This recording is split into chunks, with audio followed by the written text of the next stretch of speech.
Well, hello and welcome to my stream. I'm Chief Multiad. Glad that you could make it, whether you're live with me or maybe watching the VOD later on. Certainly appreciate you being here. Been a little bit of a while since I streamed. Kind of started off streaming, and then I kind of stopped for a little bit because, well, just kind of changed my sleeping habits a little bit and work, and also kind of got to that point where I wasn't making a lot of progress to be able to kind of show too much what I'm doing in the game and such. So kind of got that turned around a little bit, so I'll be continuing to show some of the things I'll be doing. Hopefully they'll be alright. We enjoy.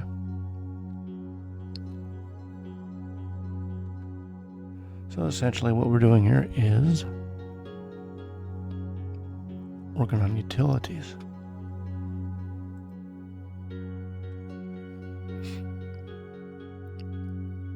I can bring some of these things up.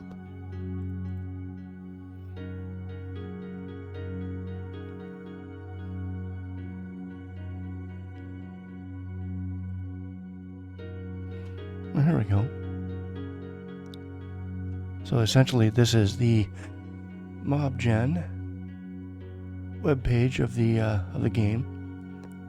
It's going to allow the admin or the person running the game, or myself, or whoever else is running the game, to alter and change completely 80% of the game content of itself. So essentially what this is doing is it allows you to go in and edit all the monsters in the game, their abilities, how many of them are going to be generated at a given time, and basically set up the encounters, as well as set up weapons and armor for not only for your monsters to use, but also your players, and in that case, the characters in your party. That includes spells, armor, weapons. The scenarios basically set up how to spawn these monsters. One moment.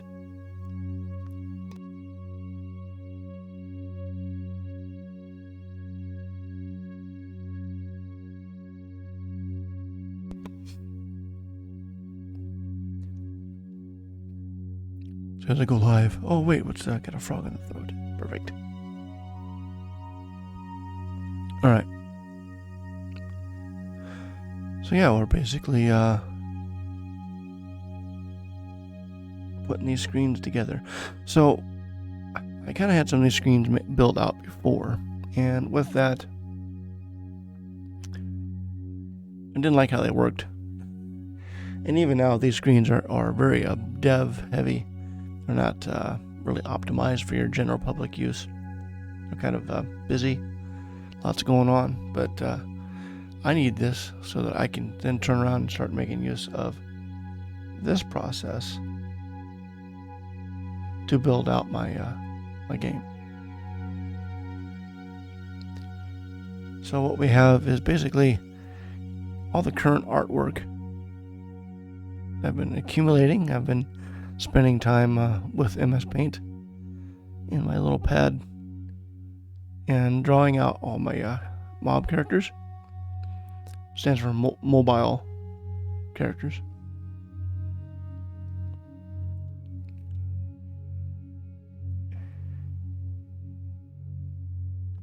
And then essentially,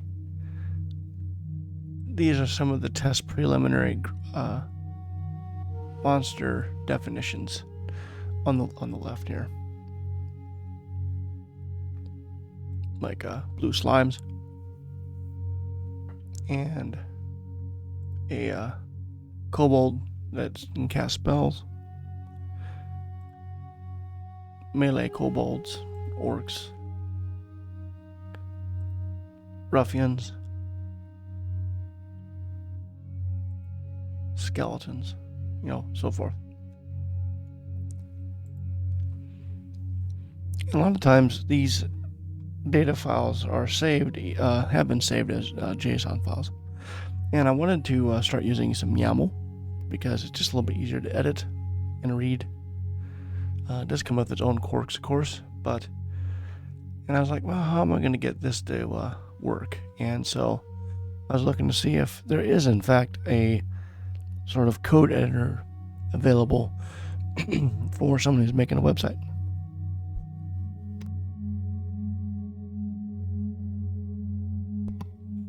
And I did find something, the Ace editor.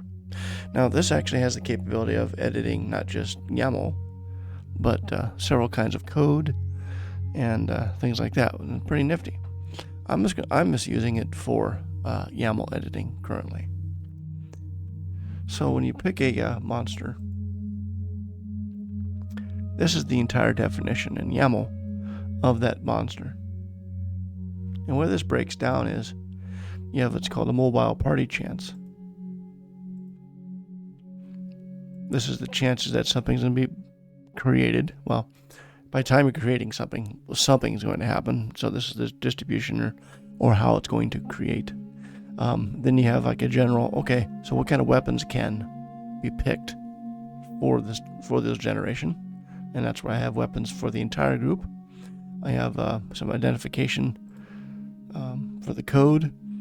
And then I have a party name, blue slimes, a single name, a blue slime of the image.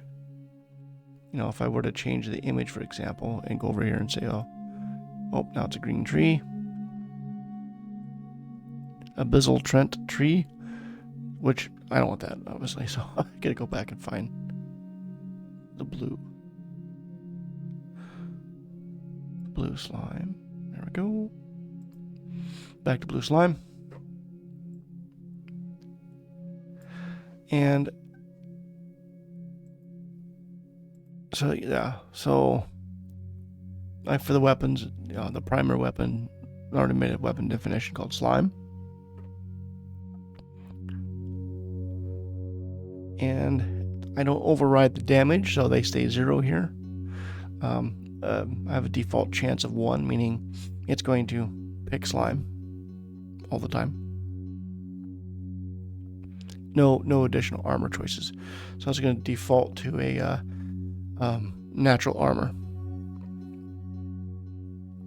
Now, I can go into the, so what's going to happen then is this is a raffle, that's a raffle system. So I got 25 tickets and 75 tickets, which, if I add them all up to 100, I basically have a percentage chance system. But technically it's a raffle. So with that, I figure, okay, let's 75% of the time you're going to have your normal version 1 slimes tuned for like the first level, beginner. But then, there's a quarter of a chance there to, have a little bit of extra spiciness, for example. So how this pans out is under the chance 75, the definition means PC threshold of 0. Well, that PC threshold is set up so that you could have the average of your party, the level of your party. It can go through, and I can make a table here that acclimates this monster to a certain zone of your character's level, your party level, so that try to balance it out a little bit. Otherwise, it's it could just generate at some point. If you're high enough level, these are trivial type of thing. So in this particular case, it's a 0, meaning it doesn't matter what level you are. That's lowest level. You need to be above a 0 in order to pick this chance. All right. So with a range of random, these two numbers are RNG min, RNG max. Basically means how many groups of these monsters do you want? Because you can have multiple groups. Just want one group, and we're going to start with 2 mobile spawns. So we're going to mix a couple of variants. We're going to have, we're going to create 1 to 4 mob fighters that have these stats for strength, dex, con. It's for these stats, and this is a range of stats between 3 and 5. The bonus system works by 1 in 10 chance. that you have a bonus, and then that bonus then is usually you have a greater chance of just a +1 for diminishing returns, +2, +3, and +4.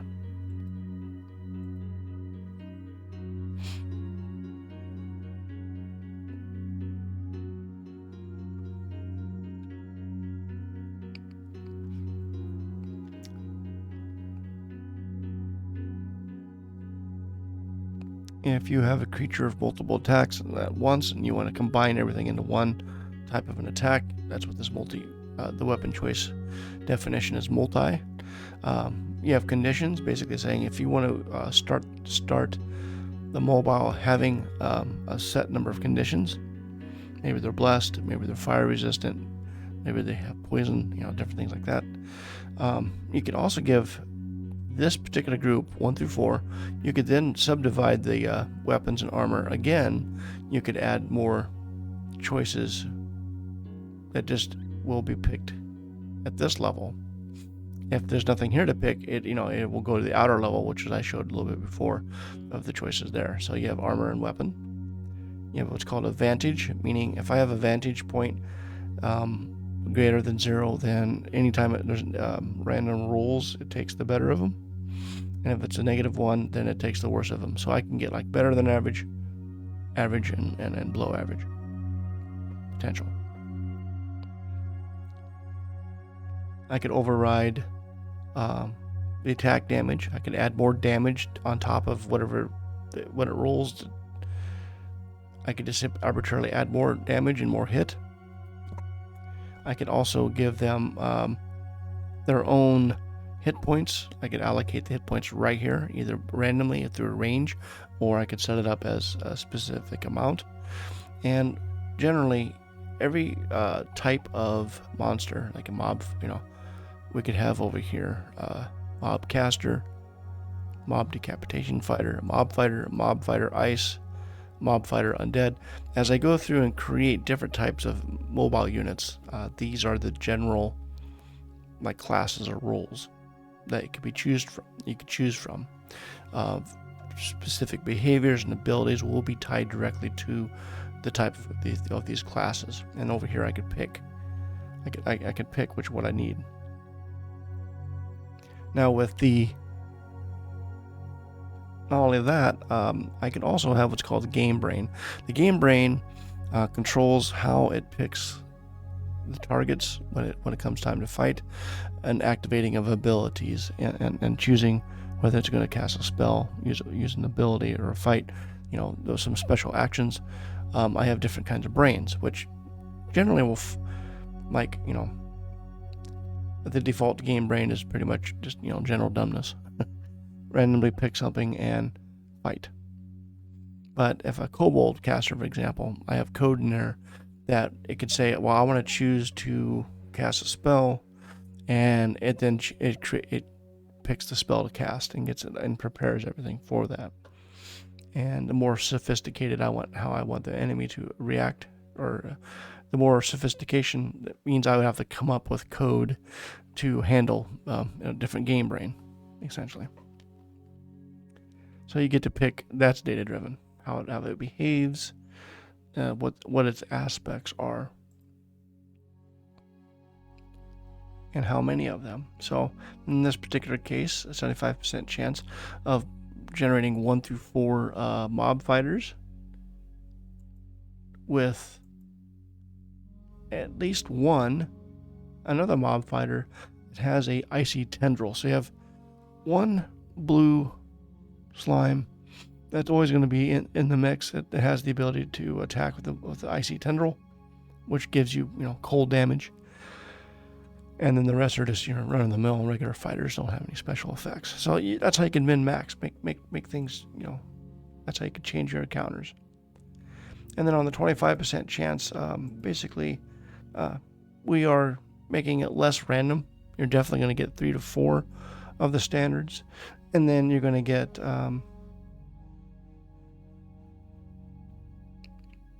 another one with the icy tendril.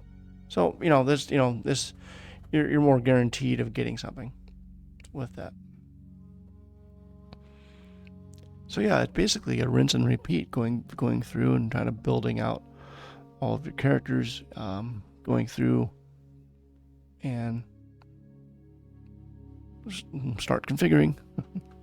So I like YAML, so I can go in here and I can change things easier.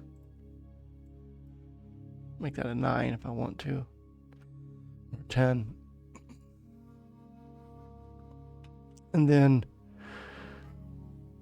I could make something super strong or super weak. I could change these things around. And because I could see everything and edit everything at once here, as long as I don't, mangle the YAML, I can go up and to the top here and say save party definition, and that saves party definition. Now, a lot of these things are, if I want to go create say I wanted to create a mobile chance up here, so I'm gonna say, let's just start with 100 threshold of 0 aspect mortal. So this is the overall types of monster. Is it a mortal monster? You can have a phantasm, quintessence. You can do that. Ghoul, ghost, fire elemental, water elemental, and different things like that. And abyssal. These will give kind of like the species, an overarching, another dimension to your monster.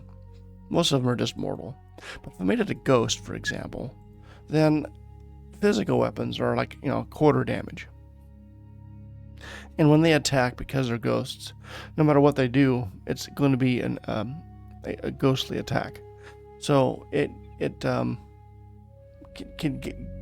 going to bypass a lot of your armor because it's a ghost. And that's why we have armor with the ability called incorporeal AC. Better armor will have basically a protection against supernatural attack. But in this case, we want mortal.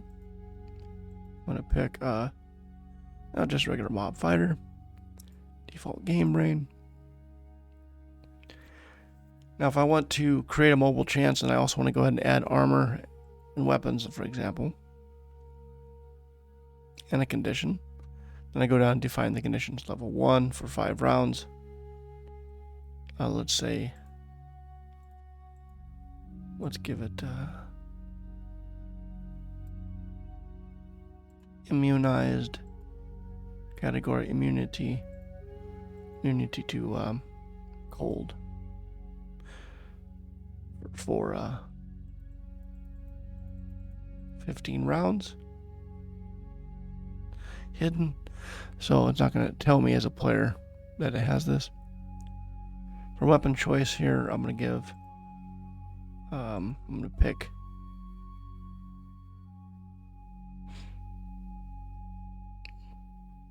say a paralytic trundle. I'm going to override the damage. 4 to 7. Armor. I'm going to start off with a changed shirt equivalent. And then let's say I click on NPC. So now what's going to do, it's going to create a definition in the same format that the this regular YAML has, so that I could then cut and paste the appropriate piece, like this condition here, right? I grab this condition, and then if I go over here where it says conditions, Control V. See, now it has all the it has all of the proper indenting for YAML, and I just gave 15 rounds of cold immunity to this blue slime, for example. So this is basically a cut and paste generator. Allows me to go through. I could also go over here to the templates and go and find, well, I need to change out mob fighter to mob fighter ice. I'll double click that, Control C, And then I give it some ice capability, Mob Fighter Ice. What does a Mob Fighter Ice do? Well, it means that after a successful hit, it just has the ability to inflict upon you some ice damage. And because it uses a poison tendril instead of icy tendril, I could go and pick this and say I'll just take all of this weapon, copy it, and then I will replace it. So now I have a paralytic tendril that is between 4 to 7 damage. And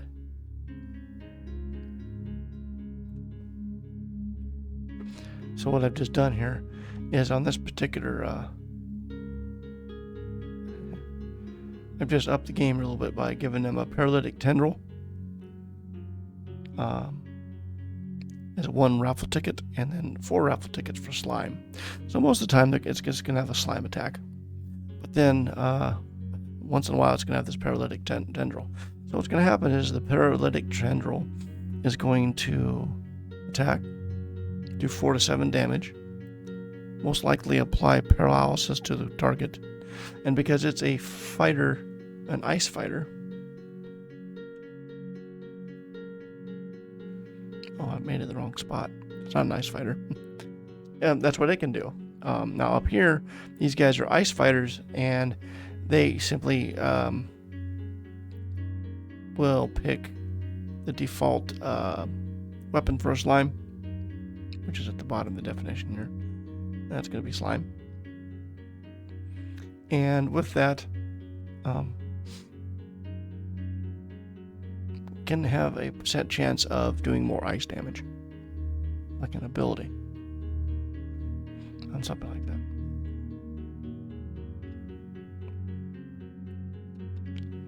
that. So weapons, what does that mean? Well, what's going on in weapons?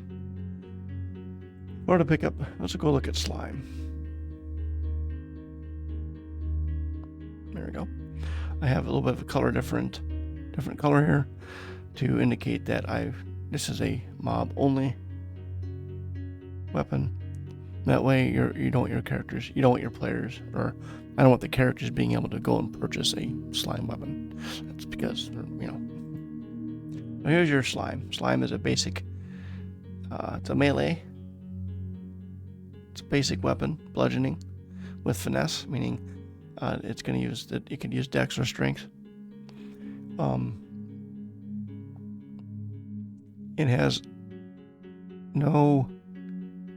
it does not apply an effect or a condition when it attacks, but it does between 1 to 2 points of damage. So up later in the mobiles, and I go say, I want to use a weapon slime. Well, that's what it's doing.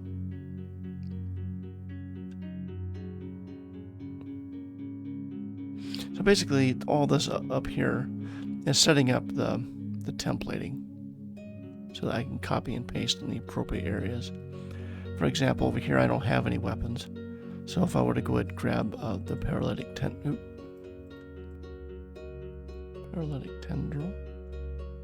and then go into weapons here,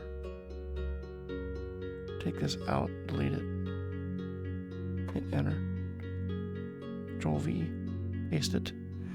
Now I have weapons, and every one of these is going to have a paralytic tendril, which kind of sucks, right? So what I could do is go down here where it says slimes. Here we go. Grab that slime. Come up here. And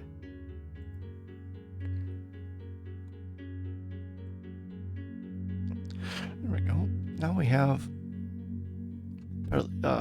1 in 4 chance, well 1 in 5 chance total, because there's 5 tickets. So one of those tickets is going to be paralytic tendril, and then the other one is going to be a slime, and so forth. Then I hit save, and now I've saved my changes.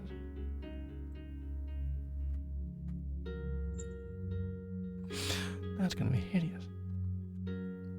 Then,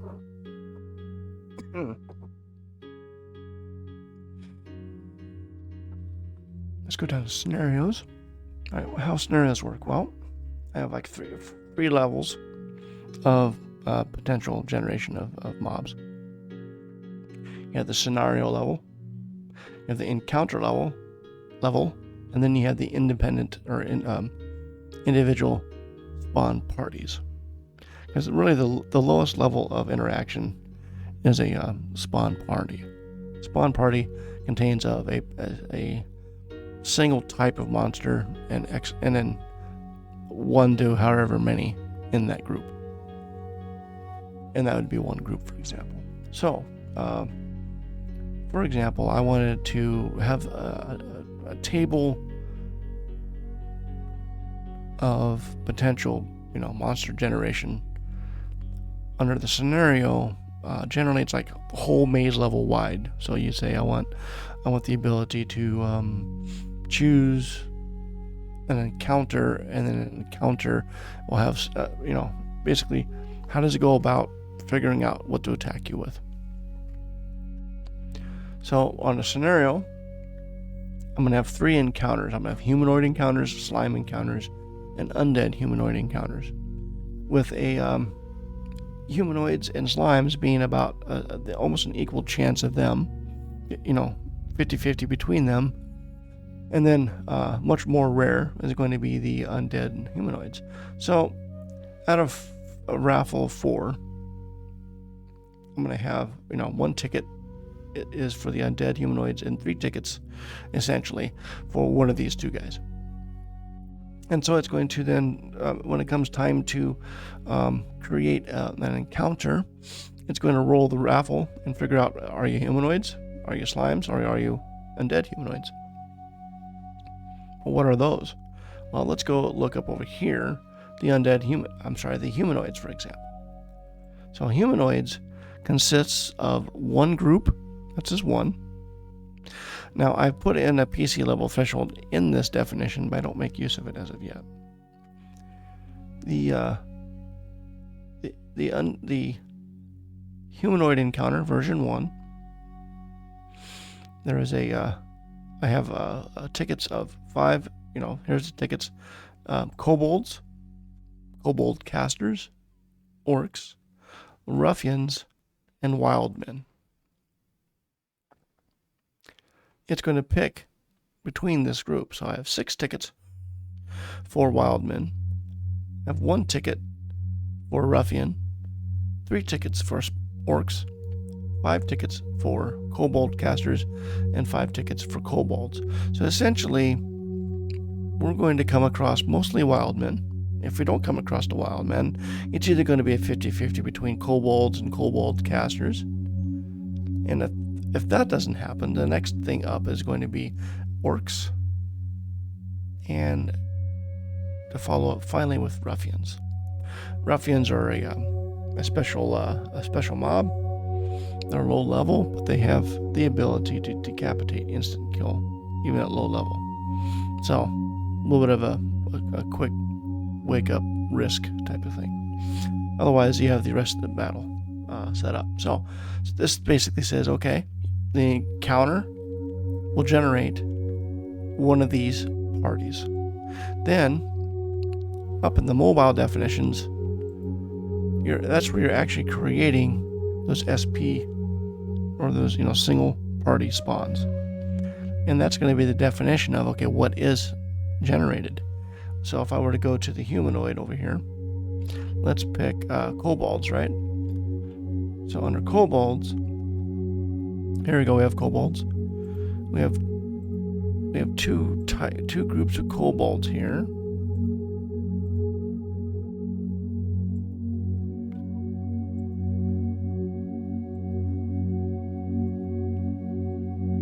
For example, we have a raffle system again. We have 75 tickets for one group and 25 tickets for the other group. With these kobolds, you're going to generate,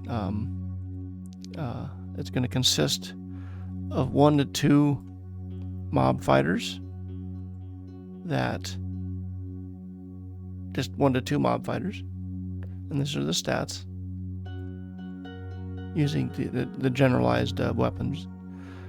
And then you're going to have at least 1 fighter amongst that group with a little more better equipment, either a pike, a stun club, or a poison spear. So the poison spear and the stun club will give you effects. You know, it can be stunned, or it can be poisoned, or just a pike. It does more damage, and usually you're just going to have a pike generated. So now you could have for a total between 2 to 3 total kobolds generated, but one of them a little more tough than the others, and that's 75 tickets for that. Otherwise, for the 25 ticket one, you're going to have by default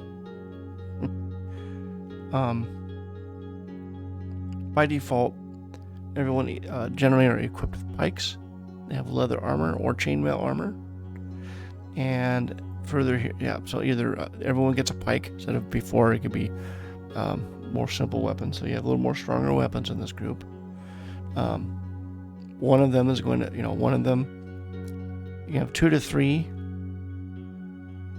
general fighters plus 1 to 2 harder fighters. Now, once again, I have pike. I put pike into this because once you define weapons at this level, you need to have. It's not going to go look at the outer chances. It's going to look here. You can have pike, stun club, and spear. So yeah, this is an upgraded encounter with these, with those kobolds, and these are level, low level, mobs.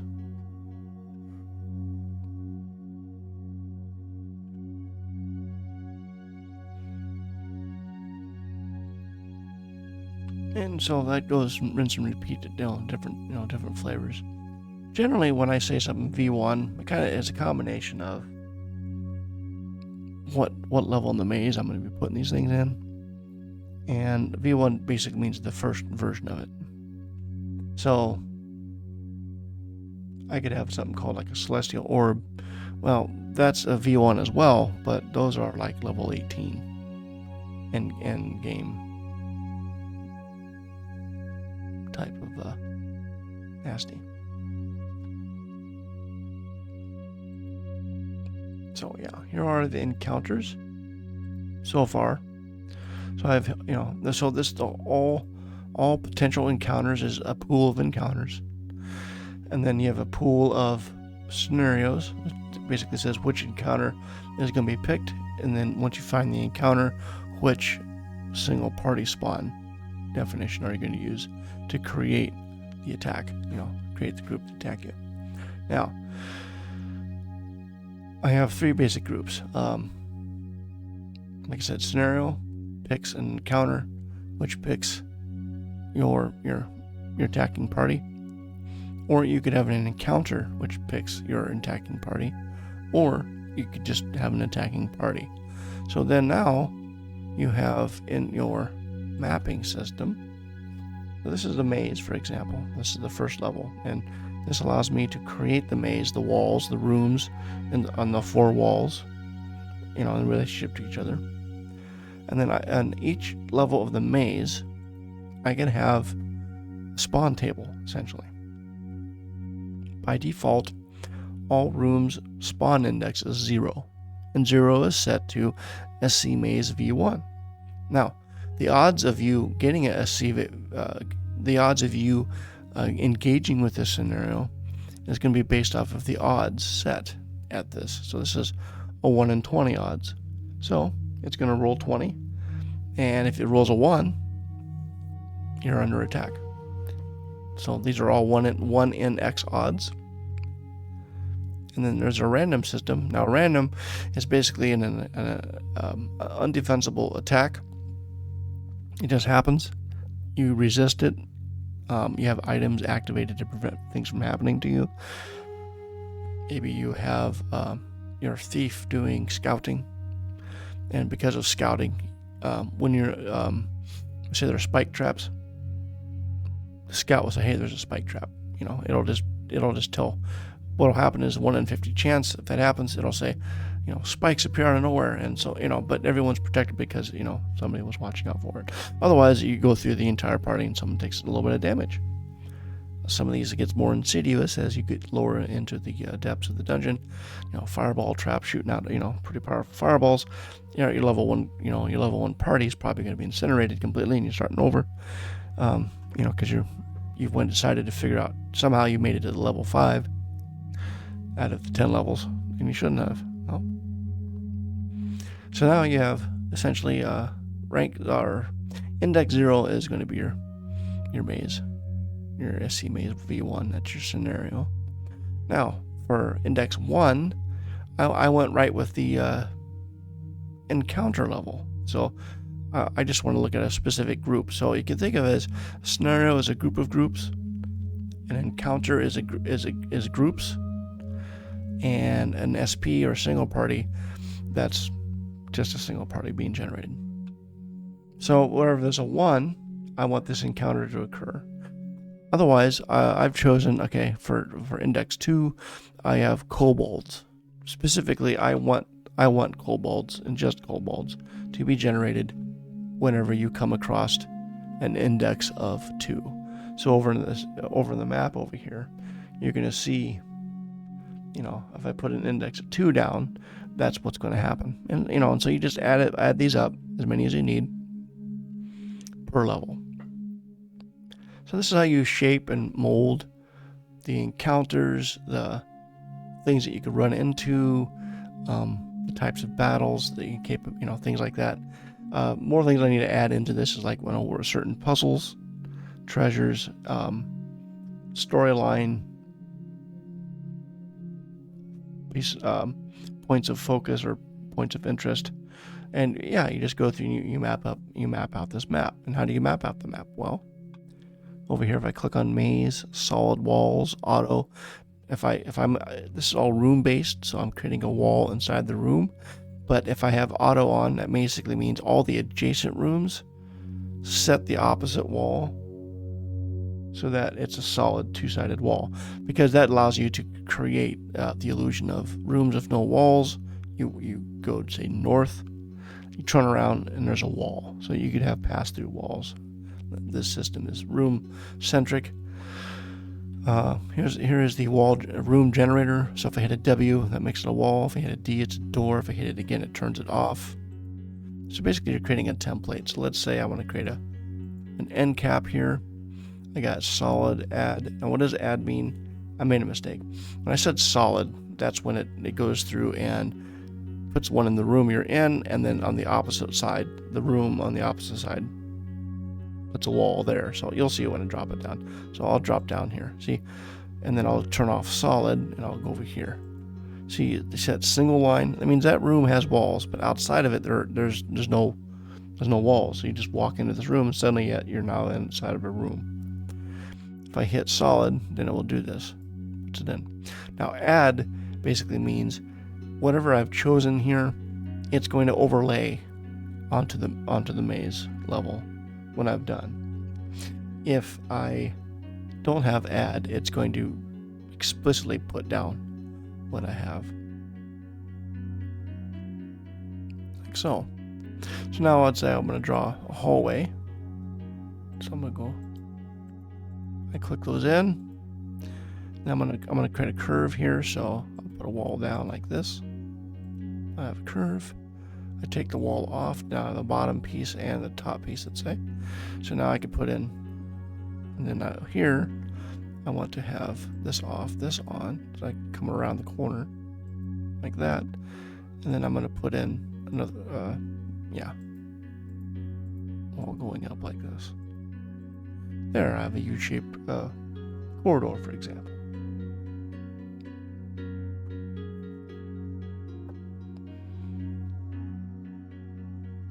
I export maps, then I'll save my map.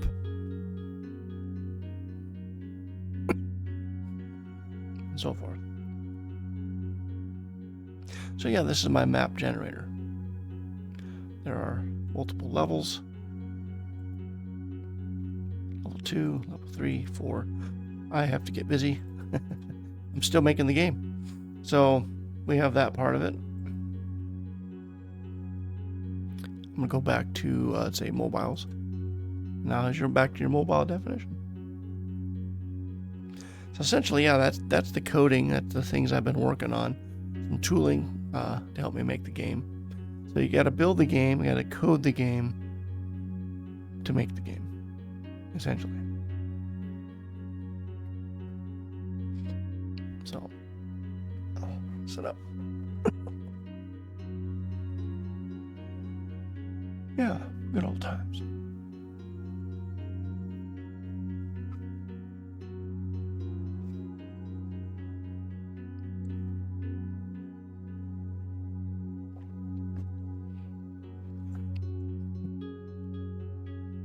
I'll constantly get. So, I don't know what's going on with Twitch. Constantly get disconnected from my chat.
Do a little housekeeping.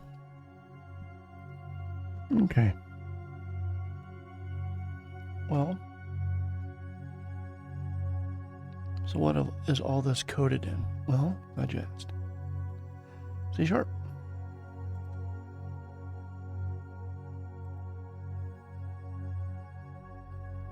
essentially, this is a C# website with a bunch of C# code. Got it running currently.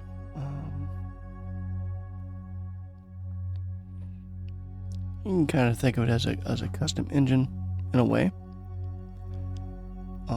It's, there's infrastructure. There's parts of the program that just handles the fact that it's a web page, Razor Pages, for example, and you need to then, you're gonna have to stop and just be a web application developer, which is what I am. One of the things I've done. Am doing, and you create that Razor page, the code behind file, things like that, so that you can get interaction between the web browser and the server. But the server also is set up such a way that the game itself is a component, a service that runs the full lifetime. The full lifetime of the website, and it is fed information based off of your choices within the game. It saves the game state. It knows who, when you log into the website, it then goes in and asks the game engine, do I need to create a session? If I do, create a session, and that's going to be tied to the user playing the game. I know that you're playing the game because I send a session cookie. Well, actually, I send a lifetime, as much as I can, cookie that has an identifier in there to be used with the database within the game, so that when you come in and I successfully retrieve that cookie, I can go and load up whatever game state you have playing the game. That's your save game. So the server's handling the save game. I have toyed with the idea that I could have you download encrypted save files that the website will know how to decrypt it because of the private key, but it can give you that data file, and then anytime you upload that save game, kind of like adding a cartridge to your console, when you upload it, it will then decrypt it and verify and set the state, and you get to play the game and take the game with you.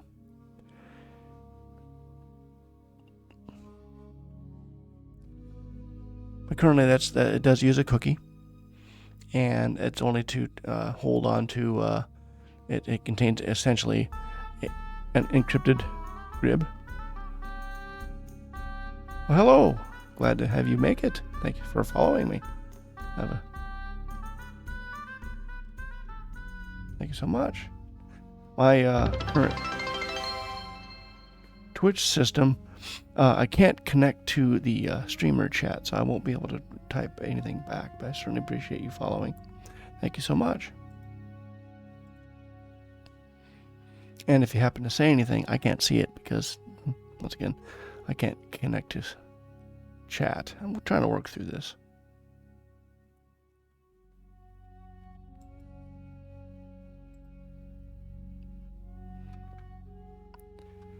Yeah, so I'm kind of one way here. I apologize for that.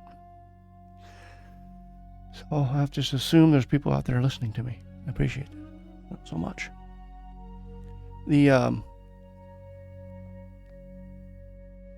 So essentially what I'm doing with the game is, it's using a web service to deliver the game, and then inside of it, I actually have the game engine, which is it's going to save the state. It's going to have all the things that define what are monsters, what are player characters, and such, and maintains that interaction, because it is kind of isolated from the website. In theory, if I were to pull that part of the code out and say put it into something that's another C# capability, either Unity or even I've been looking into a mono game, and means I could port the game, the main guts of it over. Now I'll have to recreate all the graphics and such, and something like mono game. To give you that experience, like the browser, a little bit better, because it's actually, it's a game, like, that we as gamers normally are expecting to play. And I've been looking through different game engines because, I put all that work into the C# library. And because of that, to port this over to different things, that's where it becomes, a deciding factor. So I'll probably finish out making this work on the website. I would like to potentially figure out a way to package this up so that it can be, in Steam, so you could purchase the game.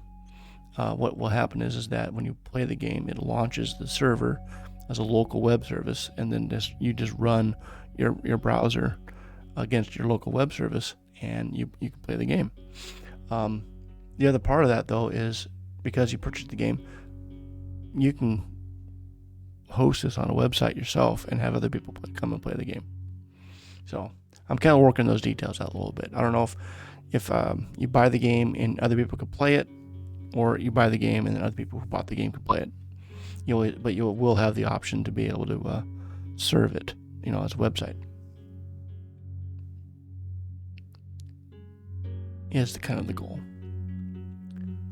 All right, so let's see. Let's play the game a little bit, I guess. I could maybe show that.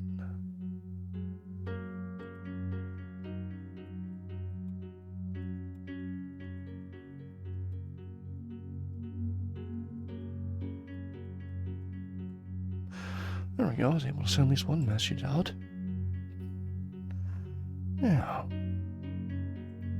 have no idea how long this will stay together, but we'll keep it going. Okay, so basically, in a nutshell, I kind of was sitting describing, I've got my I'm not showing it anymore, but my utilities, and they're designed for me to rapidly develop the game within the game, essentially. All right, let's see what I can do. Let's go. Let's see what happens. Oh, there we go. So, because this is a strip format game, it's right in the center of your screen. If you were playing on the browser of your phone, it's going to fill the portrait side of your phone. So I figured, why not make this working on a portrait? You could play this game mobile, and I tried it out, and I was like, oh, it actually works. So I've been converting. I've spent a lot of time converting it over to that mobile format. At least in that, in that sizing. I'm continuing to work on that as I go. All right, so basically you start at the front of the screen. So I'm going to kind of show on the right-hand side there the game. Kind of shrunk it around the browser a little bit. So, get a little of a introduction. This is a very alpha game, and it's setting it up. And so I'll continue. Let me see if I can get some music going. I'm going to switch some things out. Hopefully it works, not blasting our eardrums out. I did put scuff in the name of the, so it could very well be scuff. All right, continue.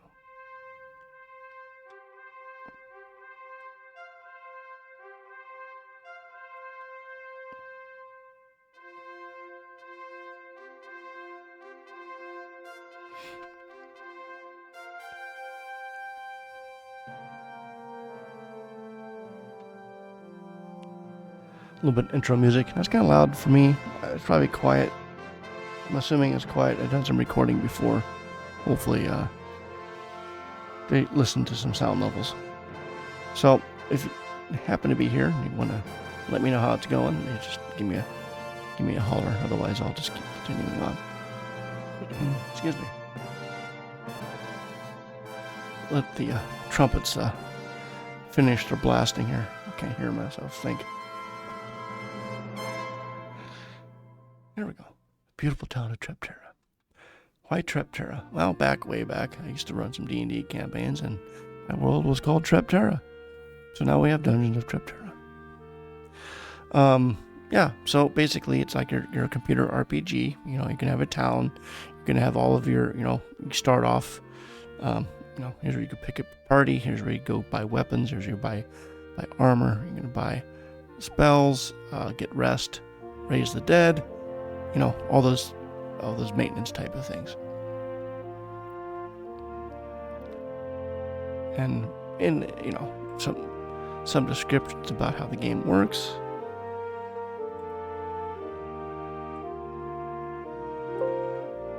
Wow.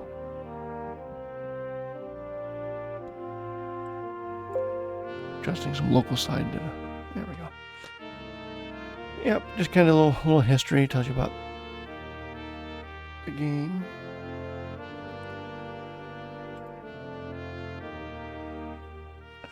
Thanks, White Vault. I certainly appreciate that.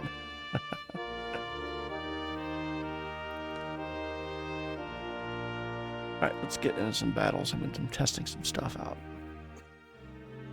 Let's go take a look. So, here's my game, or here's my party called Silverleaf. I've been in the town currently for 7 days right now. They're all level 13. Wow. And I'm 66% into 13, so I got 33% left to go before hitting 14, roughly. Looks like they're all rested up. Everything's 100%. Fighters shouldn't have mana, so 0 is good. As a side note, I should probably make it in such a way. I probably shouldn't show mana if you're a fighter, but we'll work on that stuff later. Alright, let's get right into the maze.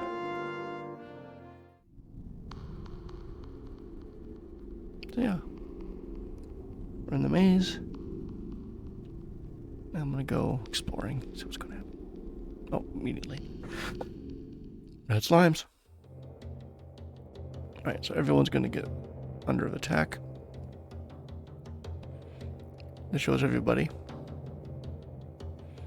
If you hover over the faces, there you will tell you who they are. Alright, so everyone's going to fight. These are red slimes. I can probably not waste any magic and stuff. Looks like I'm still armor blessed from the last battle. And I cheat. I get a little bit of information about my my mobs down here because I needed some debug information. So I gotta, and I forgot because it's a system built on each other. Because I have male, female type, just what I do. Characters in the game, it automatically propagated, and so I apparently have female slimes. Who knew? Anyway, they're still bad. Let's go battle. All right. Silk's rapier skewers 2. Most excellent. Dagger was fumbled, so one of those attacks failed miserably. So it looks like they all got wiped out before they even had a chance, which is perfect.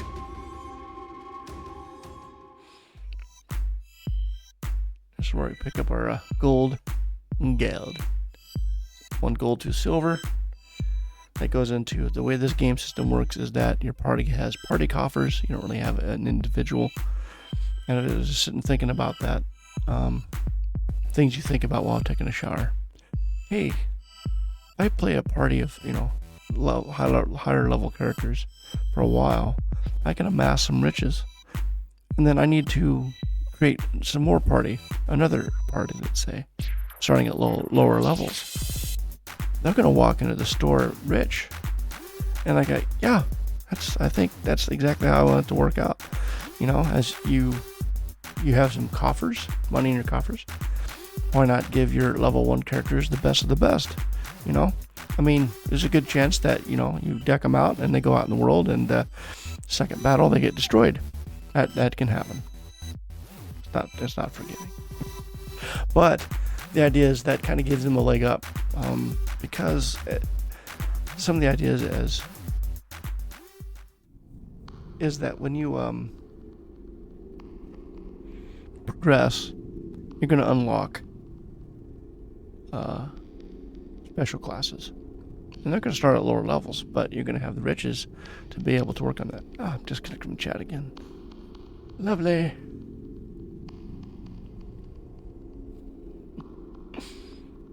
Alright. Encounter.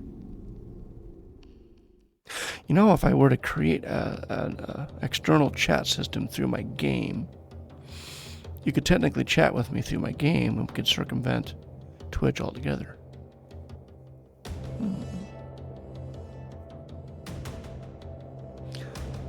The curse of being a software developer. Start thinking, I could do anything. And you could. Not always the best thing to do, though. Alright, more slimes. What's going on here? Just had everyone fight, and let's duke it out. Let's go.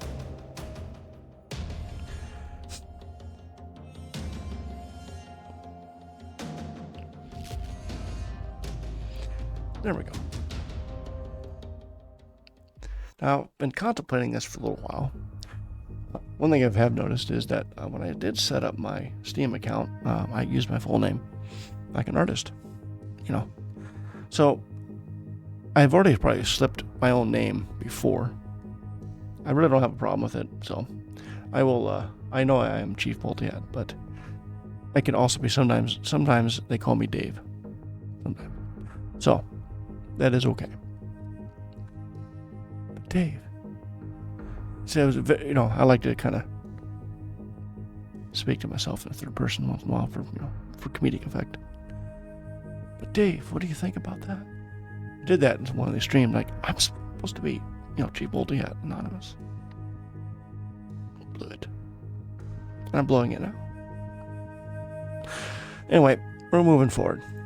So I have a test room here. Because, I'm powerful pants here. Level 13. Whoo. So let's bust down the door. Let's go up against one of these guys. Yeah. These guys suck. I mean, in a good way. I think I did get the balance of them. They're level 18, I'm level 13. You think, oh no, you have no chance. Well, you have a little bit of a chance. I probably don't have their powers leveled up to their level. I would be destroyed, but I could still get quite destroyed. Anyway, everyone's going to attack. Everyone, I'm going to start off with a spell. So I pick a spell. Turns red because they can't cast spells. So then I have Bob the Cleric is going to fight. No, he's not. He's going to cast a spell. First thing we're going to do is probably cast Armor 3. Okay? Everyone's going to have armor. Good. Then I'm going to have my mages see what they got. I'm going to cast Thick Fog. Thick Fog is going to reduce their AC. And then the other one, I'm going to cast Lava Burst. No, Sleep. I'm attempting to get him to sleep. Now, in theory, I shouldn't be able to use a mortal spell of sleep against a celestial creature of level 8, high level. Probably should say, no, I'm not sleeping. But as it is, it works. I'm going to do it. I don't care. I'm doing an ability. I'm going to tell my thief to go ahead and do a shadow attack, which basically sneaks into the shadows and starts to do some strikes from the cracks of the unknown. Oh wait, here we go. I can scroll down through and kind of see what everyone's picked. Make adjustments if I want to. I'm not supposed to see this, but oh, these guys are level 20. Oh no. Alright, here we go.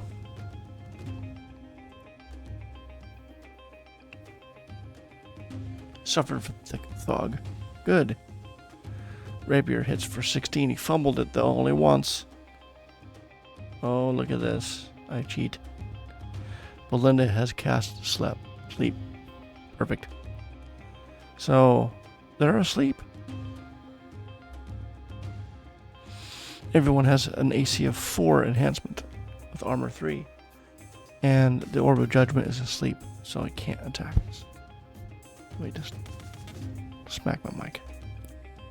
Alright, here we go. Ready? Alright, well, if that's the case, let's start blasting. You cast Lava Burst. You cast Firebolt 2. I want you to cast Harm. Okay? And then the rest of you guys fight. Let's go. Lava Burst. 12 damage. It makes it a blaze. Perfect. Rapier for 16 damage. Short sword 2 times for 9.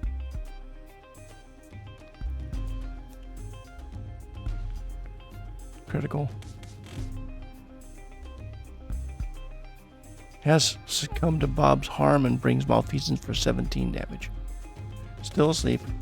Took 9 more damage from searing, being ablaze, and also burned for 2 damage. You have 2 different kinds of effects, being burned and seared. Or burned and ablaze. So yeah. Alright, still asleep. I'm gonna just have everybody fight. Fight for everyone.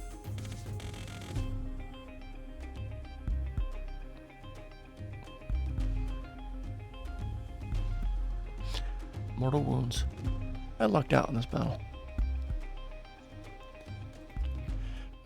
Right, everyone got 100 experience. 14 gold. Gold. Nice. So what I could do is just spin. I'm just going to go back and forth. So I'm basically rotating 180 when I do this. Wait for foreboding. There we go. Celestial Orbs again. Let's rinse and repeat. Spell. Let's do armor 3. Let's do strengthen. going to strengthen Dreknar the fighter. And I'm going to strengthen Natasha. And then we're going to have Silk. Shadow attack. Yep. Battle. Here we go. Misses. Cast strength. Strength enhanced. Oh, Orb Adjustment immediately blasts out Burst of Lightning. 11 points of damage, electrified. 22 points of damage, electrified. 19 points of damage, electrified. 11 electrified. Dreknar has resisted. Silk has succumbed and electrified. So,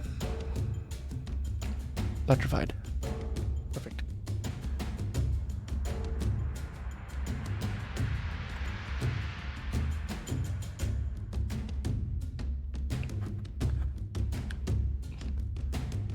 All right. Okay, the next thing we're going to do is tell Mr. Worse for Wear Bob the Cleric. Ouch. Party heal, please. And then let's get in some blasting ourselves. Ooh, straight. Dire Straits. Not so good. Lava bursting. Now it's in. Yeah, and then let's go for sleep again. Okay, let's cross our fingers.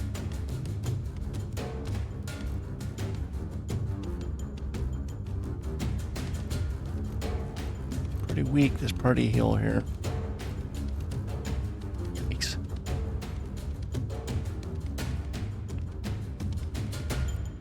Oh, this Order of Judgment is slept. Perfect.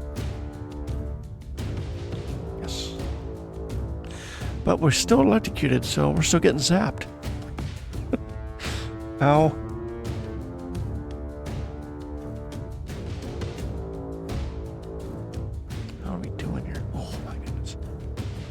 Roxy the Mage is in dire straits, electrified still. A lot of people are electrified. Almost everybody, I think everyone except for Dreknar is electrified. Alright, well, let's do some healing. Direct healing. Greater heal to Roxy. Let's do some firebolts.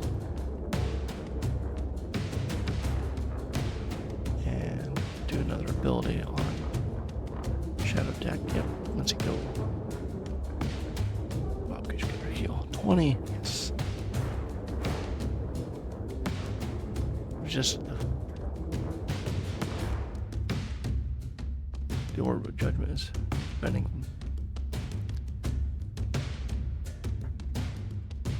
Still taking quite damage here.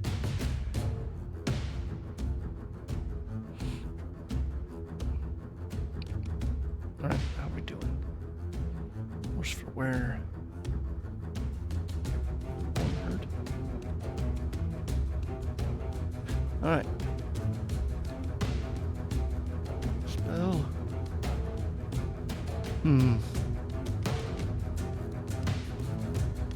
Another, must have another greater heal against Bob.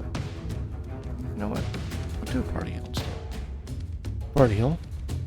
Everyone gets a little something. Do another firebolt again. Yeah, let's go.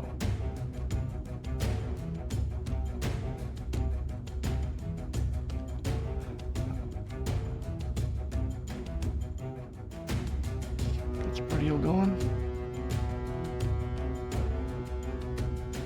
Burn is fortified.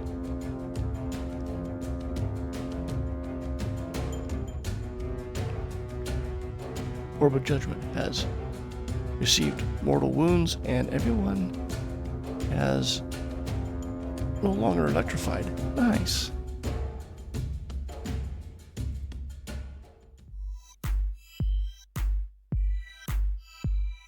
Alright, let's not tempt fates anymore. Let's get out of here.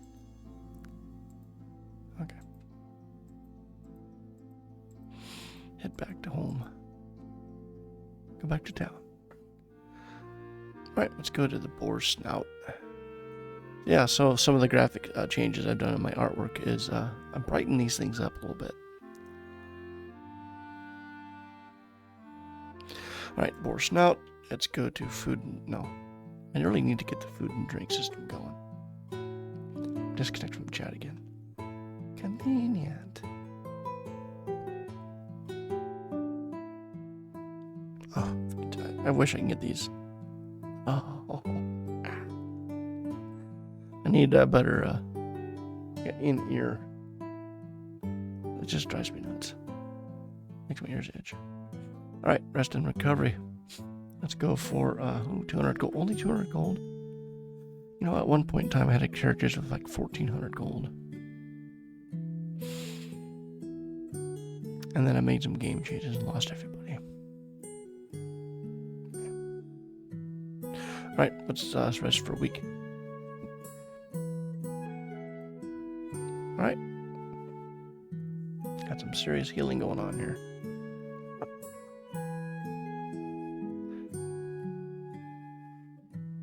Popping silk. Got our health and mana all the way back up. Perfect. You know, maybe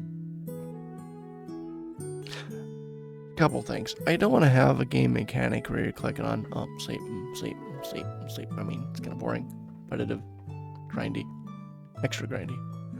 But at the same time, I don't want, continual. Oh, let's sleep for a week. Everything's completely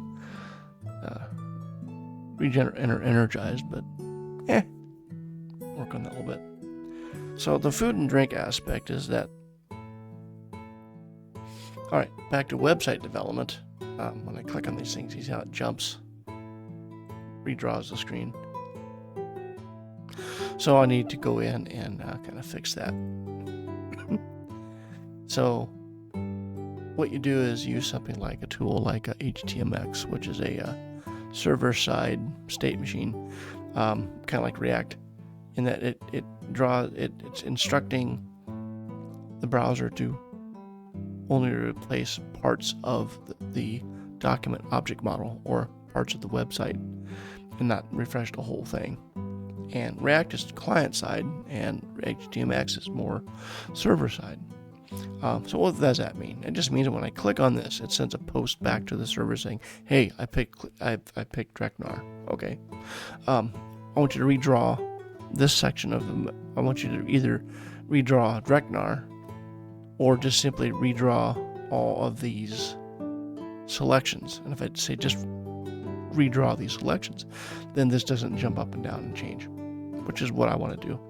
But because it works now, that's on a lower priority. I kind of want to get some more game mechanics going.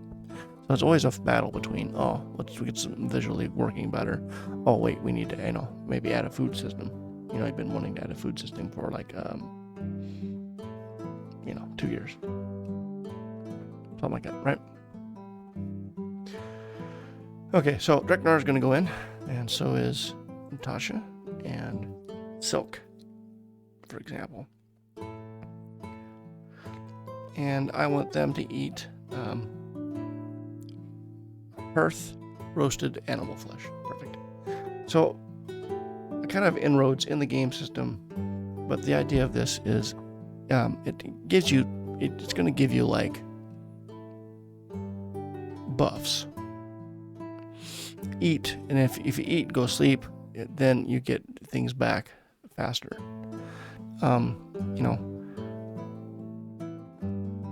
And such. Gives you like a +1 to strength type of thing. So, yep, they ate it. Then I'm going to go and say food and drink. I want Roxy, Belinda, see it bounces, and Bob, basically the casters. I want to have them give spicy salamander curry. That'll give them, say, something beneficial for spells. Like increase the chance of their spells having more effect. Spicy. And then everyone's going to get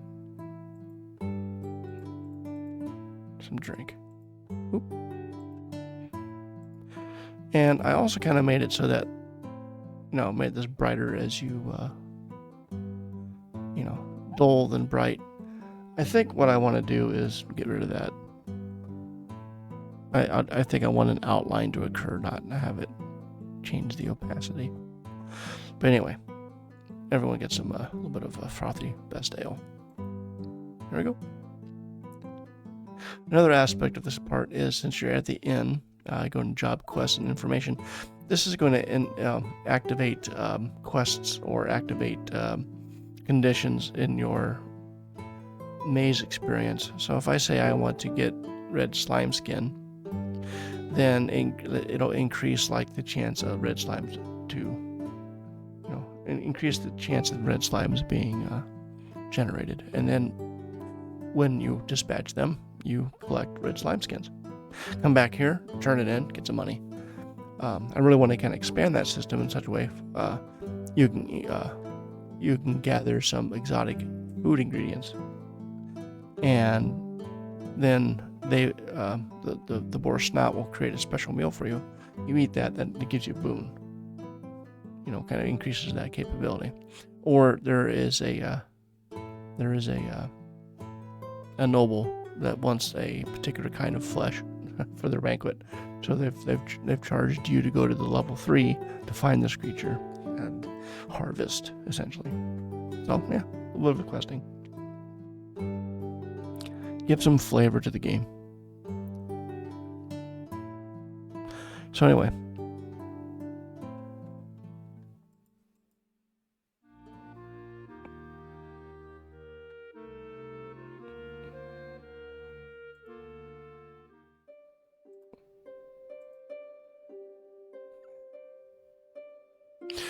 Oh, I forgot about these. Celestial Judgment, Celestial Fortress, and Celestial Heal. Those are expensive. Level 7 spells. Level 6 spell.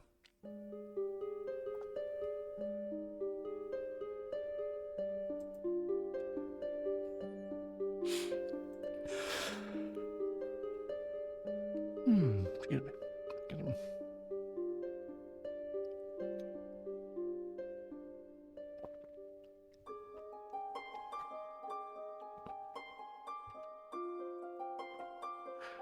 Go.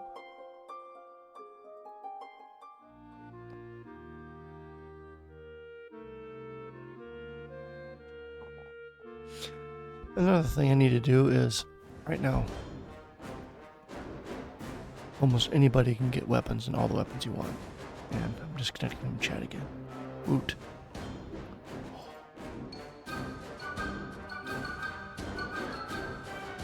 Stinking chat.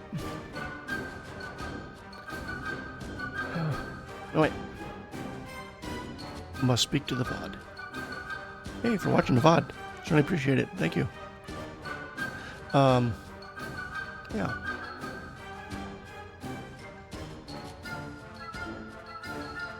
Music.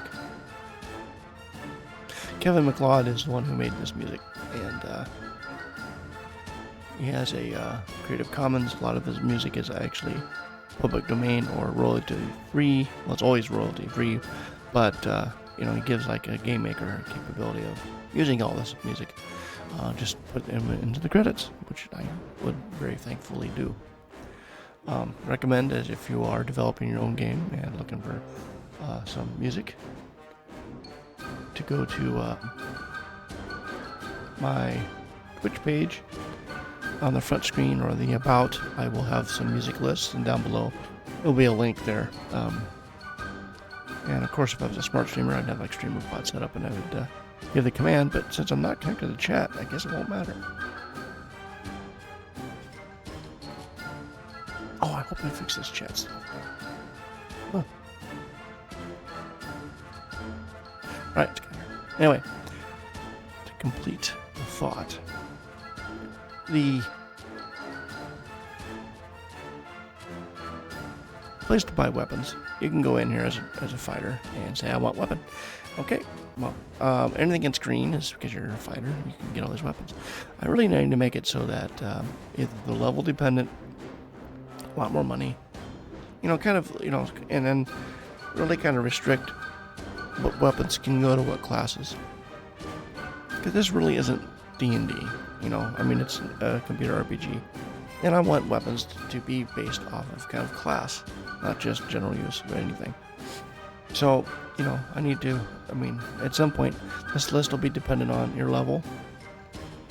And then I need to start going in there and start, offering, like, a great sword +2, a flaming, a rapier of ice, different types of effects, capabilities. Because as I get into monsters, you need to have, something that's going to, if it's mundane, you can't do anything against the monster. You need to have specialized weaponry, and you either buy them here, or you take a quest in the, you go grab a quest, an ingredient quest, and you find that, come back here, and then with that, you're able then to purchase, a lightning sword, or, different things like that.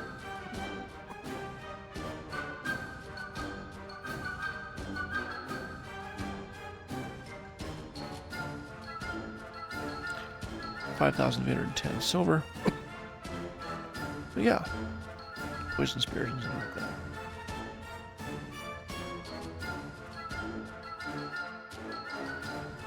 And the same thing for armor,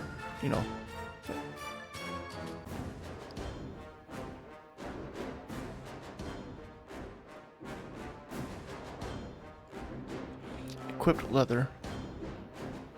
Let's see, breastplate, 20 gold. Chainmail, 20. That's 20. See, that's wait. Yeah, this pricing's stupid. I gotta fix that. Yeah, I gotta fix that one.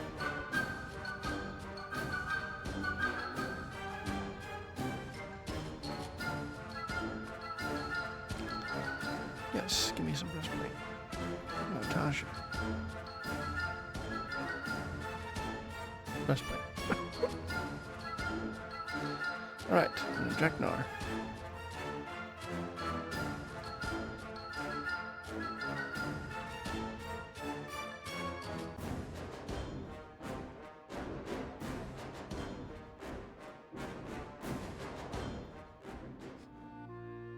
Interesting.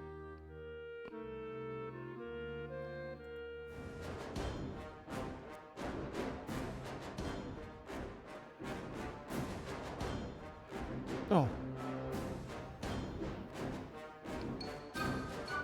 Sell the leather. Yes. Sell the leather armor.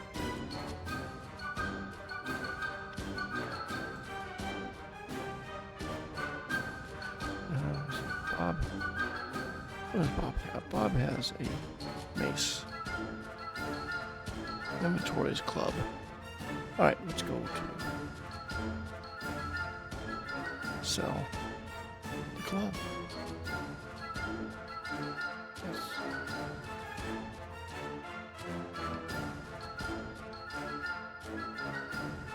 The club, not for dancing.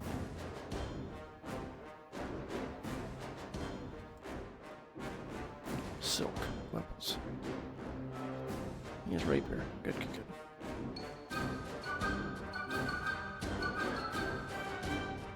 A thin, very sharp and pointy-tipped metal whip. Poke fun at your enemies.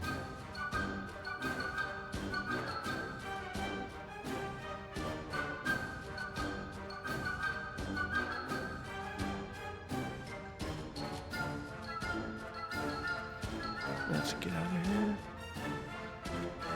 There we go. How are we doing?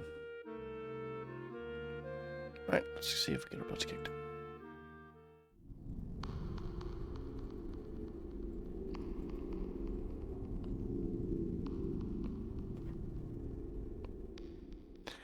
Zombies.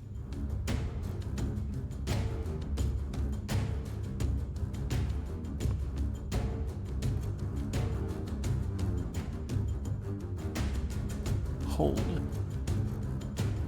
Lava burst. And firebolt.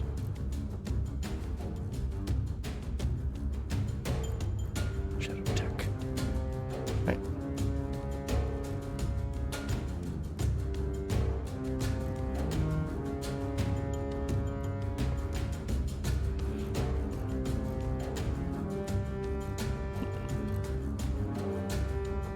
Wow.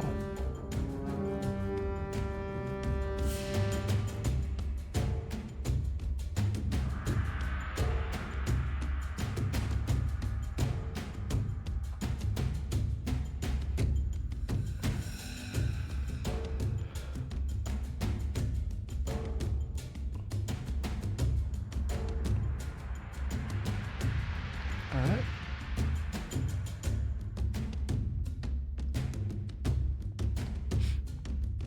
Let's just fight.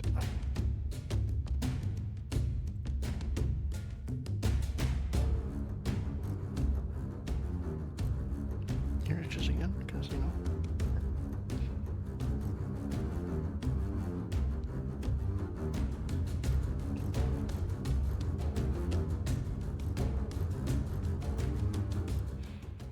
Alright.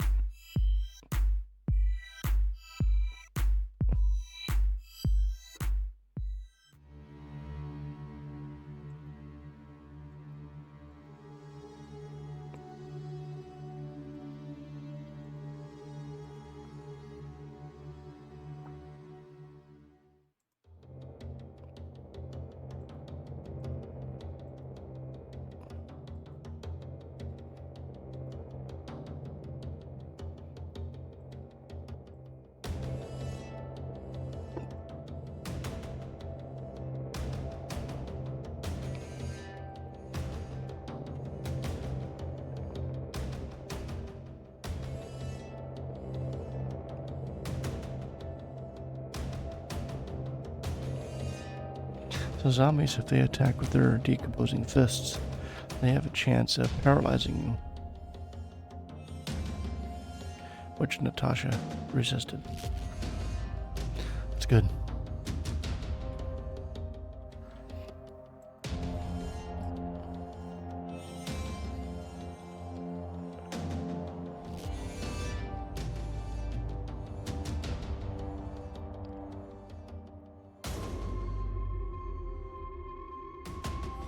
Party heal.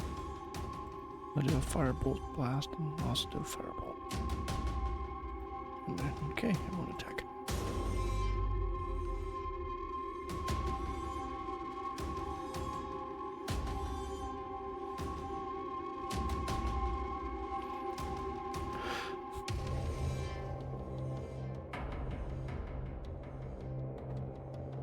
And that doesn't always apply the paralysis either. It's like a percentage chance.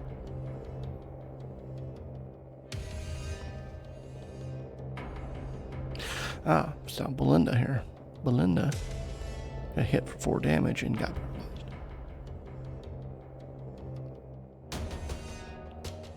Two out of 4 left. Right, so spell. Bob the cleric can cast Cure on Belinda. And then the rest can fight. No. The rest will cast spells. Now let's do a firebolt.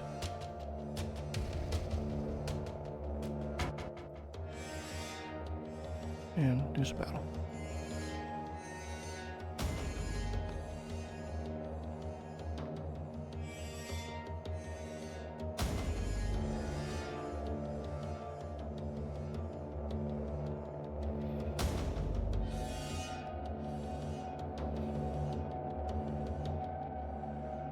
Okay, so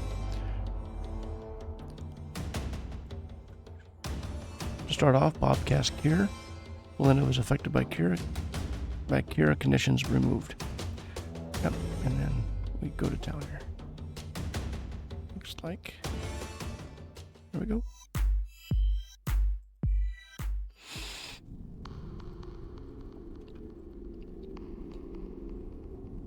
Ooh, 1 in 50 chance here. So what happened is we ran into some spikes. Succumb to the effect of a few spikes and hits for 3.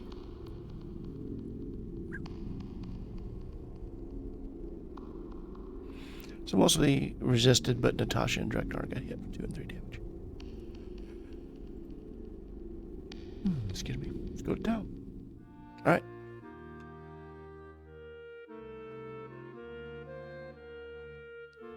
Take a look at a few things here.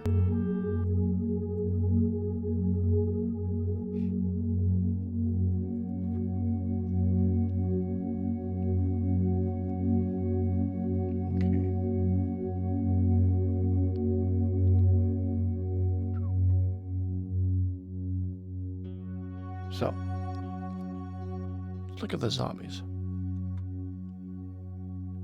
The brains.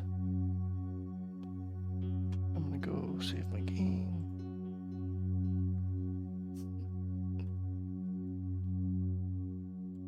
Stop the game. Alright, here's the development side of things. What's going on? Alright.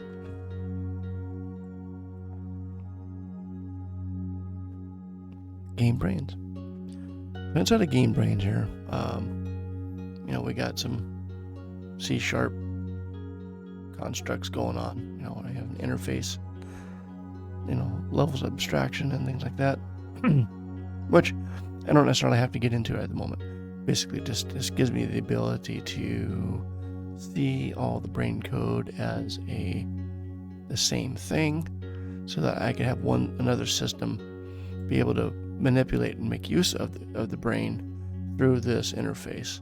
But the details of how I make it work is separate.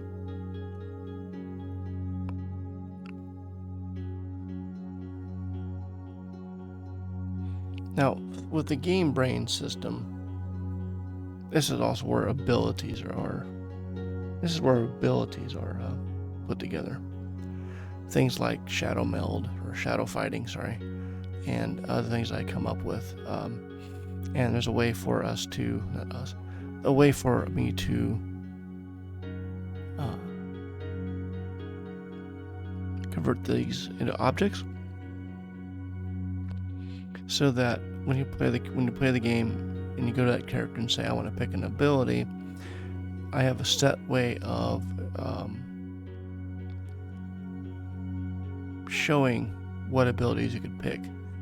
So I'm setting up a system so that makes it easier for me and more systemically, systems wise, build out the abilities for all the classes and such.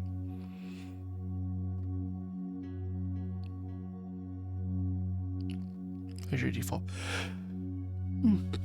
There's your default brain. And then you got Paladin, which I don't have in the game yet, but Paladins. Fighters. And what does that mean? Well, it means that as being a fighter, let's say I want to change the behavior on purpose, how it targets the enemy. In this case, the fighter brain generally is going to be applied to non-player characters, the mobs, the monsters. And say I want them to, the fighters specifically, they're going to have like fighter tactics. They're going to, do fighter things. And so that's why I differentiate, this from it's like a default brain. It's just so that I could later on at some point put abilities in.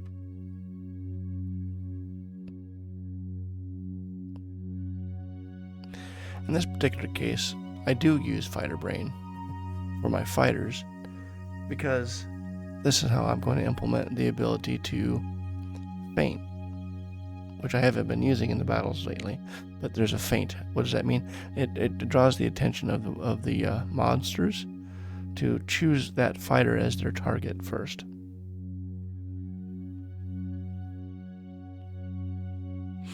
And for the thief brain, the ability is shadow attack. That's why I'm able to pick shadow attack, because I've assigned the thief game brain, or the thief capability essentially, to the thief class.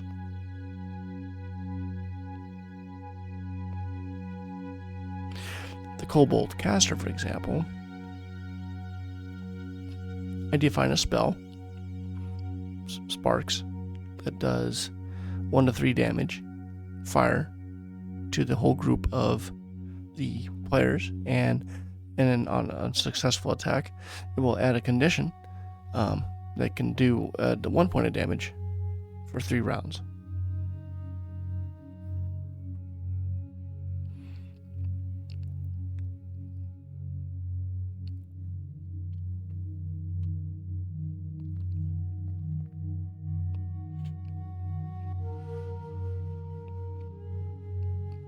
And then I've created some, like on game encounters, for example, I created mob spell target and command Mark 1, I go to definition. And this is the code that I'm going to use to go about figuring out who to attack when the kobold does. The kobold has the ability to cast that spell. So what it will do is it goes through and determines, okay, I want to, by a raffle system, decide, do I do a spell, do I fight, or do I just parry? And if it's a spell, it's setting up the selected spell to the mob spell right there. Then the monsters use the same system to enter in commands as the players do.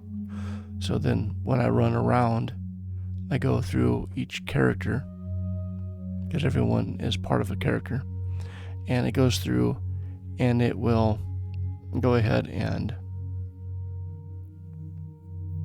execute the command, and when it comes across the spell, executes the spell.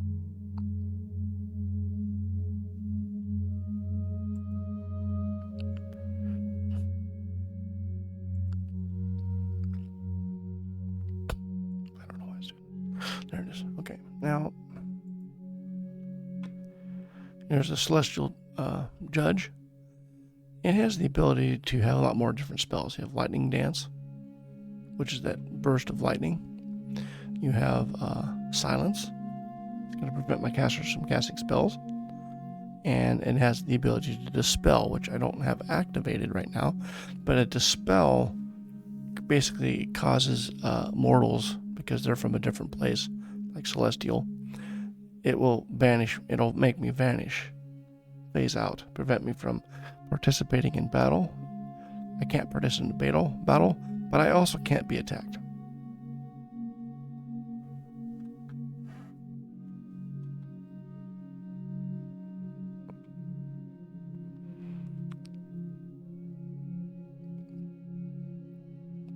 I also have some capabilities of, like, it has memory. So this basically with the game brain, I'm able to go in and set up the logic that's unique to whoever uses this brain. So you have physical aspects of your characters that are designed by the classes, but then you also have the game brain, which then gives you the capabilities. So if I arbitrarily gave the celestial game brain to a kobold, well, they're going to have this ability. Be very bad for me as a player, but I could do it.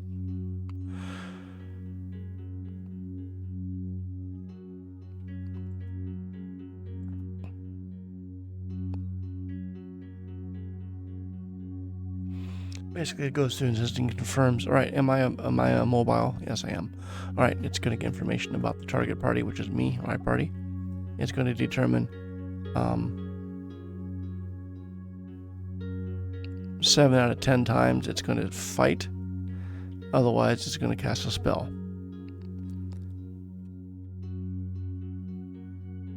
Then it goes through and says, okay, let's look at the memory.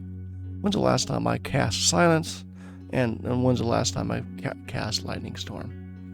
If I've never cast Silence before, and I roll a die and it's greater than 50%, then I want to cast Silence. Otherwise, if that didn't happen, then if I roll greater than 90%, basically means a 10% chance.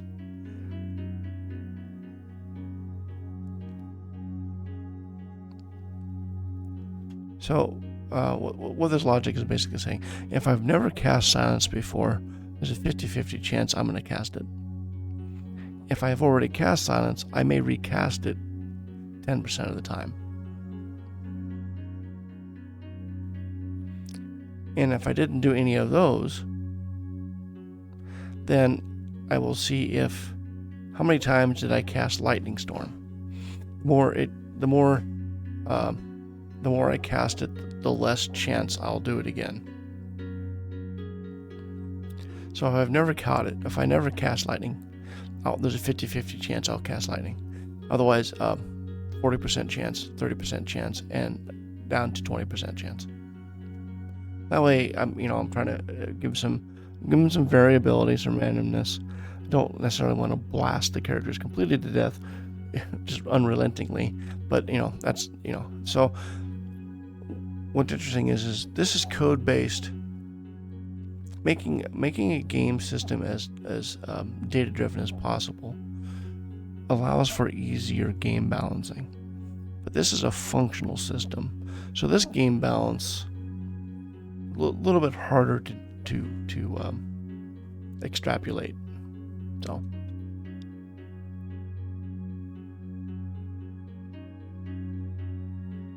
And on the zombie brain,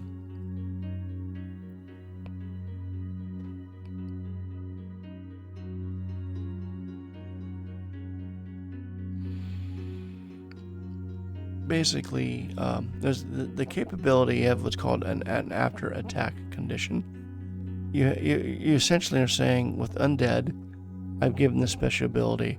After an attack, I want this to apply a condition. And right now it's set to mundane. Mundane means it doesn't do anything, default value. But I'm gonna check and say, okay, if this zombie is fighting, let's take a look and see if I have natural weapons or not. Do I have a weapon?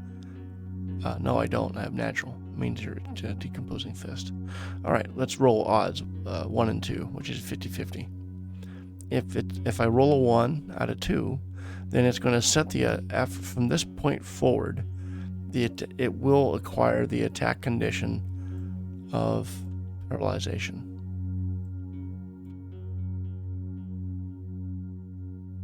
Otherwise, it's a 1 in 10 chance of causing paralyzation.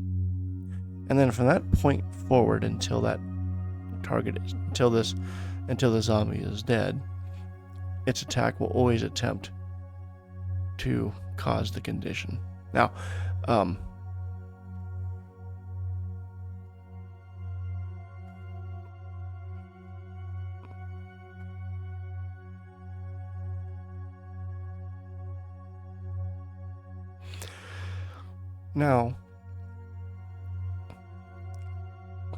this is dependent on the fact that it checks to see, are you a mob fighter undead? Yes. Well, let's go to characters.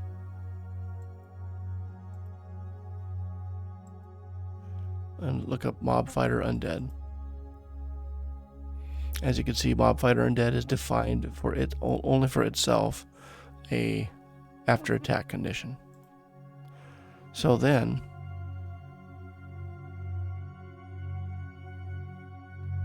after attack ability action, this always gets called in the game engine, and if you add code to this, it basically says, okay, I do want to have an after attack ability. So it goes through and it says, all right, so this is not going to say, is my condition mundane? And don't do anything. Otherwise, I will read information about the attack condition, and I will create a check. Basically, what it's going to do, it's going to roll a saving throw. It's going to roll to see if it's going to affect your character or not. And then it's going to store a debuff.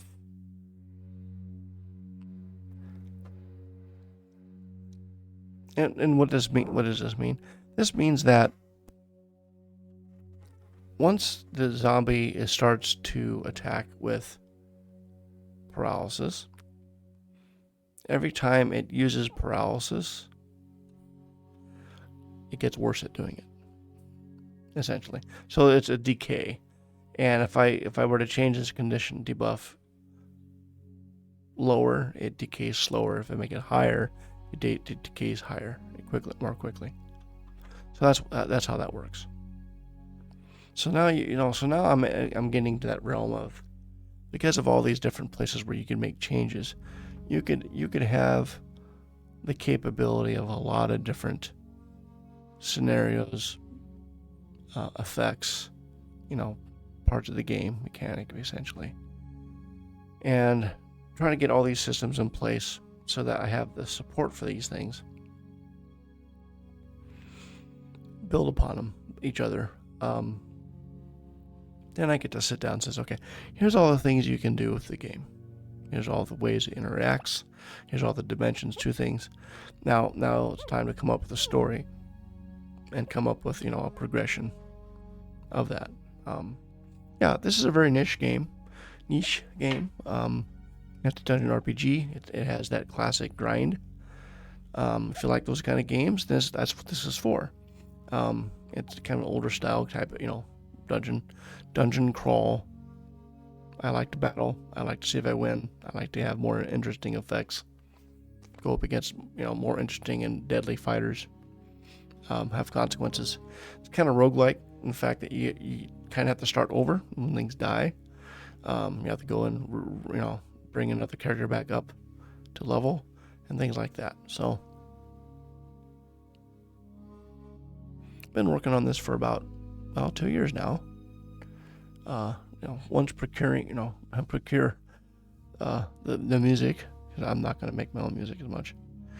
The artwork, I've been spending doing all the programmer art, so I'm the artist for good or bad. Develop that. As well as coding, of course. Now my full-time job is, software development, so I don't have all the time to work on this. But when I do, that's the kind of things. My originally designed, my thought was, I enjoy doing this.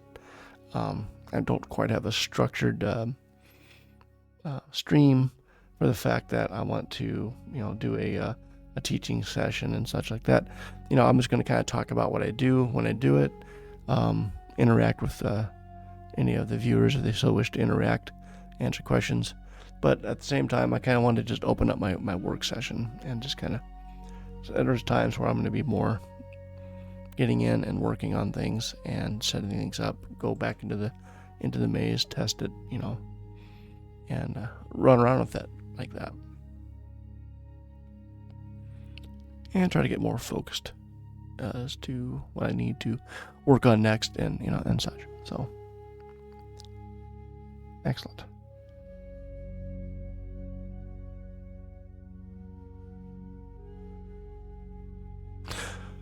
So basically, kind of a random stream of consciousness stream, which is fine. I hope it's fine anyway. We are going to continue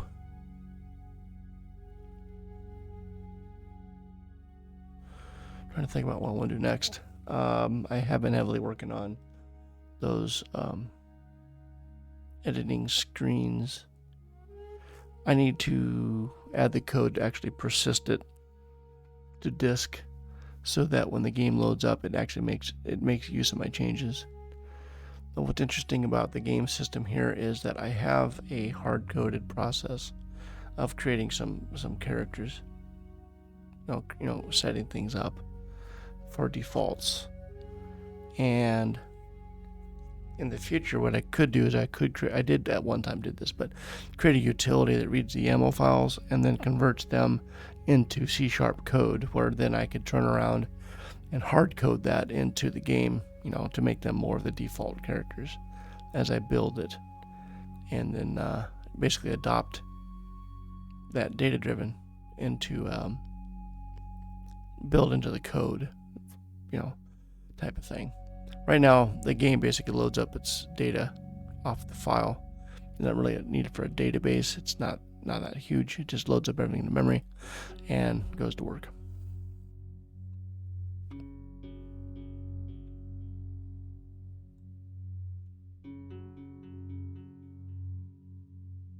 Otherwise, I ship out the custom maze, custom weapons and armor, custom scenarios and such.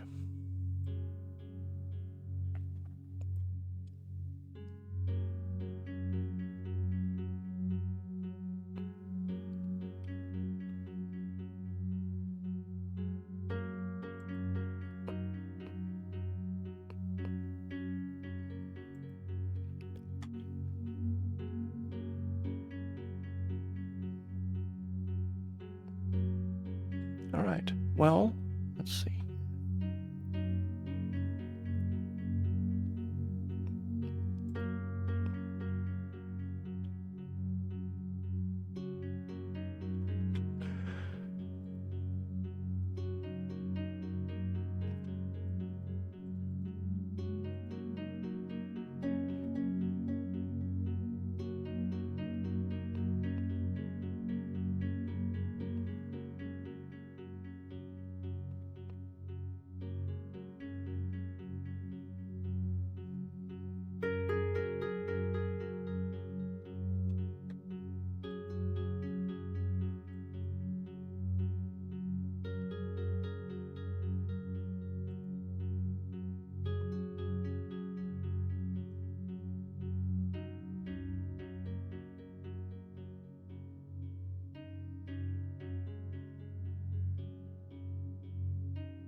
All right.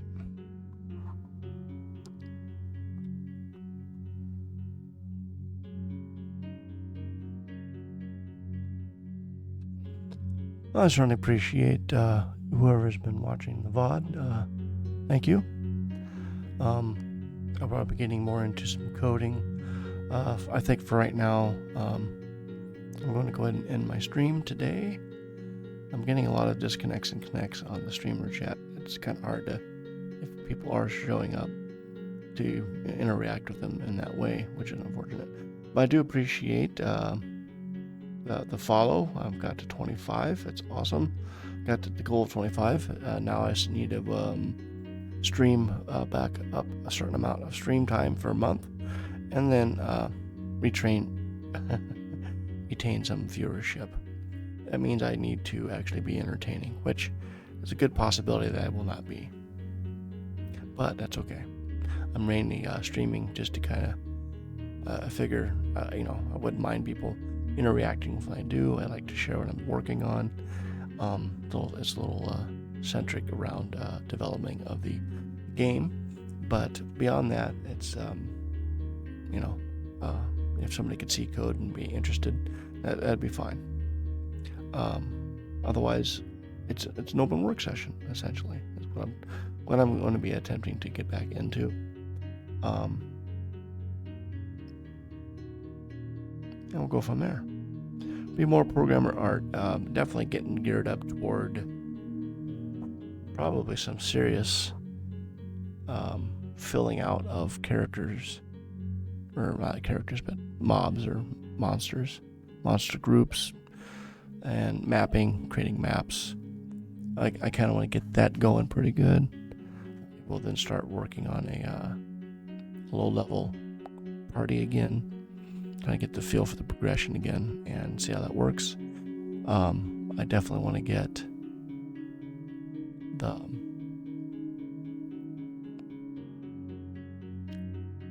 some of the small questing systems working. I need to get treasure going.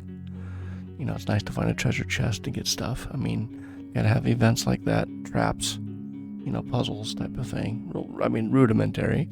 But hey, if you come across a trap chest, do you want, what do you want to do? Do you want to just open it? Do you want to attempt to disarm it? Think you want to cast fireball on it? Things like that.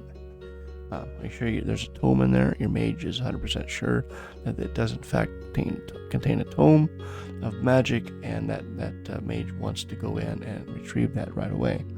And I have to roll to make sure that my fighters is able to contain the mage. Otherwise, the mage will go for the tome, and the inevitable outcome will occur. Yeah. So we could have some fun with that. All right. Well, I appreciate you being here. I appreciate the stamina of watching the entire VOD if you happen to do that. Certainly thankful for that. I should be streaming more often.